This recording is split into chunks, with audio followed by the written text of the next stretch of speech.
If you tax gas and diesel, then you tax everything that moves by truck and train. BC, British Columbia drug smuggler, he fled to India to avoid 15 years of prison. Worse, Trudeau and Singh want to quadruple the carbon tax. They want to raise gas prices 61 cents. So first of all the allegations I've mentioned don't come from me. They come from the people who work in the program. By the way, Nitin, it's not me saying that.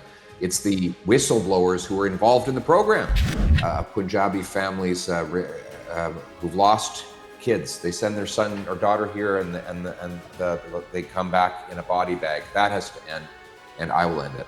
And still the present government, they don't agree on what the whistleblowers have said. $1.2 trillion. That's just the federal debt, though. We know what it is. They're stuffing the pockets of their liberal friends with Canadian tax dollars. Who will streamline this? Who will resolve these debt issues? We're seeing more and more families losing their homes to default or unable to keep them. Our viewers want to know that what is Green Slush Fund and why you call it a scandal. Everybody supported immigration.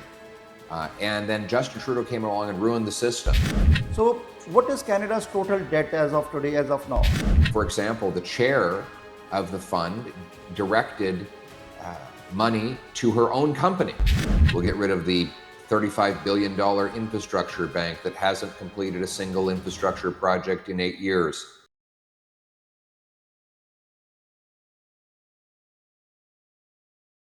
We are into December 2023, so end of the year.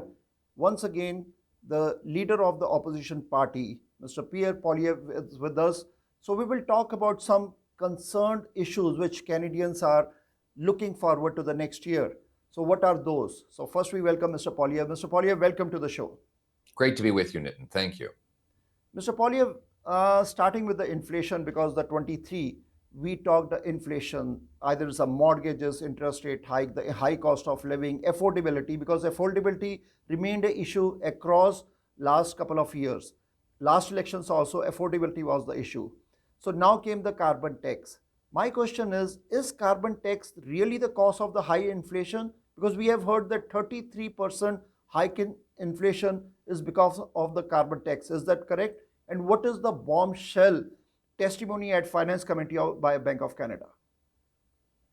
Yes, so it is a contributor. The carbon tax drives up gas, heat, and grocery bills. If you tax gas and diesel, then you tax everything that moves by truck and train. Worse, Trudeau and Singh want to quadruple the carbon tax. They want to raise gas prices 61 cents. 61 cent a liter carbon tax. Imagine on all those trucks you see in Brampton, they're paying 61 cent higher gas or diesel, then all the goods in the back of that truck are going to be more expensive. My common sense plan is to axe the tax. So people will have a choice in the carbon tax election. Either you elect common sense conservatives to axe the tax, or you elect Trudeau and Singh to quadruple the tax. I know what I want. Mr. Poilievre, if we talk about the debt, because we have read the news across the media that now at this point the Canadians are more indebted than at any time in our previous history. So what is Canada's total debt as of today, as of now? $1.2 trillion. That's just the federal debt, though. Mm-hmm. Keep in mind, if you add the provincial, municipal, the corporate debt, the businesses, and the households, it's closer to $10 trillion. Now, Canada has about $3.50 of debt for every $1 of GDP. This is near a record high. And now that debt load is colliding with higher interest rates, we're seeing more and more families losing their homes to default or unable to keep them. My common sense plan would cap spending and cut waste so that we can balance the budget and bring home lower interest rates and inflation for Canadians. Mr. Poilievre, if 1.2 trillion is the debt on Canada as a federal tax, debt. So every elections we talk about the balance of the books. Who will do that? And elections comes, we talk about the balancing the books, balancing the accounts, and then we forget, Canadians forget, then the next elections come and debt keeps on increasing on that. Who will Who will streamline this? Who will resolve these debt issues?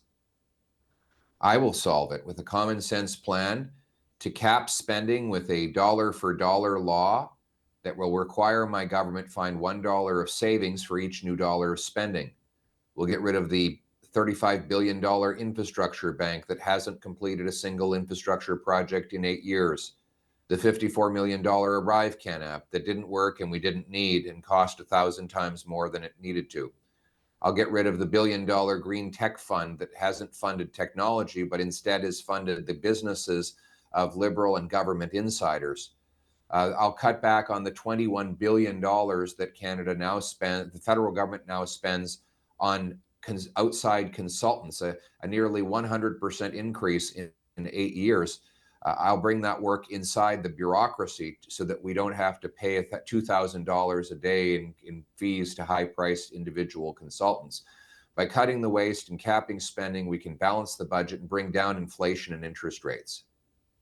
Mr. Polyev, talking about the crime, we know that crime is on rise. Every day we see the shootings, and every day we see the crime graph is on rise. It's dramatically is very high. So recently, Canadians are shocked with this news that a BC, British Columbia drug smuggler, he fled to India to avoid 15 years of prison. That's a RCMP statement. And mainstream media, they also said that Canada revoked his passport when he was arrested. Then Canada issued him another one. What is the fact in this? And how is that possible? A criminal of a drug dealer, he can run away from our country. How is that possible? It's the norm now after 8 years of Justin Trudeau. He's ruined what was the greatest immigration system in the world. We had a system, Nitin, that you will agree was not even controversial 8 years ago. Everybody supported immigration. And then Justin Trudeau came along and ruined the system. He has encouraged illegal immigration.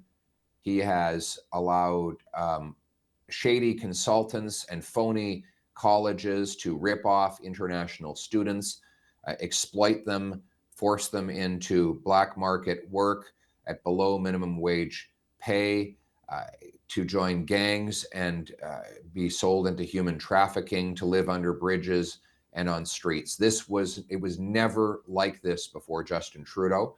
But the good news is after he's gone, I will bring in a common sense immigration system that stops the excess of bureaucracy in Ottawa, brings in numbers that match the number of new homes we build. It gets rid of the fraud and abuse in this international student program and allows us to quickly unite family members and businesses with new workers. This is the common sense immigration system we had before Trudeau, and it's the one we will restore when I'm Prime Minister. Mr. Polyev, talking about the sustainable development technology, which you called it as a green slush fund. So our viewers want to know that what is green slush fund and why you call it a scandal. And you also called it, the party called it, in the parliament we saw the debates that it's on that government is involved in the corruption of 150 million of taxpayers' dollars.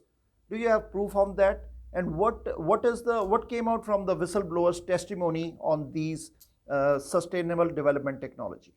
So first of all the allegations I've mentioned don't come from me. They come from the people who work in the program. Whistleblowers have testified that this is that $150 million have been misappropriated, sent to companies that are linked to the executives of the fund. So, for example, the chair of the fund directed money to her own company, and her company has gotten $10 million of federal grants and loans and other benefits from the Trudeau government. Millions of other dollars have been sent to to the companies that are owned by members of this taxpayer-funded organization. So basically, it's turning into a massive scandal where millions of Canadian tax dollars pad the pockets of liberal government insiders at the expense of hardworking Canadians. I'll shut down this wasteful fund to save $1 billion so we can reduce inflation, interest rates, and taxes. So do you say corruption is involved in this? Yes. And why the That's not government? me, by the way, Nitin, it's not me saying that. Okay. It's the whistleblowers who are involved in the program. They have compared it to the sponsorship scandal. They say it's a money for nothing scheme. They say that the minister responsible lied about it. This is not conservatives alleging it. This is people who work for the government who have gone to testify before a parliamentary committee under oath revealing the scandal. And still the government, present government, they don't agree on what the whistleblowers have said. Oh, they say they're looking into it and they'll get back to us one day. Well, we know what it is. They're stuffing the pockets of their liberal friends with Canadian tax dollars. It's a waste of money, and I will get rid of this program. Mr. Polyev, talking about the immigration policy, and immigration is one of the core issue. Like we have a lot of immigrants coming, lot of visitors, lot of work permits, and talking about the international students now. So international students, they are struggling for their jobs. We have seen the long line queue-ups outside the job vacancies. We have seen the housing problems. We have seen the work permit renewal problem issues with the international students. So what is the reason that now we have seen the data shows us that from 2018 to 2022, approximately 15,935 students who came to the Canada to study, they are applying for the refugee status. We put this question in front of the immigration minister also, and he also has a concern on this. So what is that, like, how come a student has to apply for a refugee status here in Canada? Well, I don't know exactly why. Some of the students might legitimately be refugees, but I don't know the answer to that question. But I can say definitively the system is in total meltdown and chaos after 8 years of Trudeau. He's allowed phony colleges issuing fake diplomas that teach next to nothing to bring in students who are really just getting there to get visas. And then they're being put in exploitative jobs where they're often paid below minimum wage and left in terrible working conditions.